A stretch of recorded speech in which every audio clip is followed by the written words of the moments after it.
Okay, you know that feeling, right? Someone asks you for a massive favor, your stomach just drops, your brain is screaming no, but what actually comes out of your mouth is, yeah, sure, no problem. It's such a common and honestly uncomfortable moment. But what if there was a simple brain based way to totally master the art of saying no gracefully? Let's get into it. So, why does this even happen? Why do we freeze up?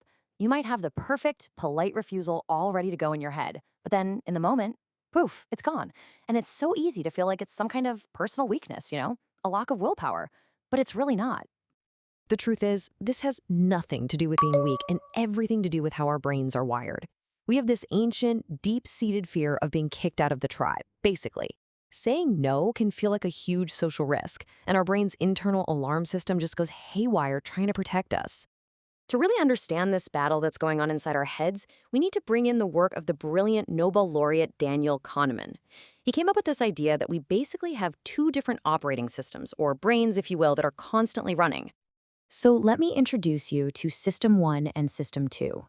System 1 is your fast brain. It's your gut reaction. It's all emotion, impulse, and it's built for survival. This is the part of you that blurts out yes just to avoid that immediate awkward social feeling. Then you have System 2, your slow brain. This one's logical, it's analytical, and it thinks about long-term consequences. The only problem, System 1 is always first on the scene. So, if System 1 is always jumping the gun, how in the world do we slow it down and give our more thoughtful System 2 a chance to even get a word in? Well, the solution is actually surprisingly simple. We have to activate our inner rational guardian. And here it is, the secret weapon, the pause. Just think of it like a mental circuit breaker. When you create just a tiny bit of space between the request and your answer, you literally interrupt System 1's panicked reaction. And that gives your rational brain, System 2, time to boot up and come online. We call this a strategic pause. And it's not about being rude or ignoring the person. It's a conscious, deliberate choice to give yourself a second to make a decision that you won't end up regretting. It's really a moment where you take back control. Now, you don't have to just stand there in some awkward silence. You can use these really simple buying time phrases. Things like, that's an interesting offer. Let me think about it. Or my personal favorite, can I just check my calendar and get right back to you? These are basically the magic words to activate System 2. And why is this so incredibly effective?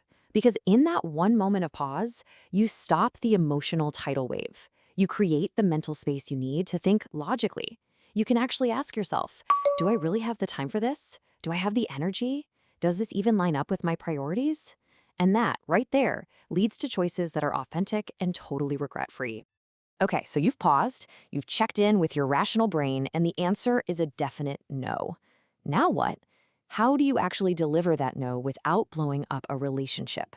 For that, we've got another fantastic tool. Let me introduce you to the sandwich method. This thing is a game changer. It's a super easy to remember and incredibly effective formula for saying no in a way that's both clear and kind. The whole idea is to soften the blow by sandwiching the no between two positives. So here's how it works. Step 1 is the top bun, appreciation. You start with something genuinely positive, like, wow, thank you so much for thinking of me for this. Step 2 is the filling, the actual refusal. You want to be clear, polite, and brief. No long, drawn-out excuses. Something like, but unfortunately, my plate is just too full right now to give it the attention it deserves. And then step 3, the bottom bun, the positive close. I'll be cheering you on. I really hope it's a huge success. See? It's kind, it's clear, and it feels complete. Now, these techniques are amazing, but they really point to a much deeper truth. Saying no isn't just about managing your calendar, it's really about managing your own well-being. What you're really doing here is balancing the scales. On one side, you have your genuine, heartfelt desire to help people and be a good friend or colleague.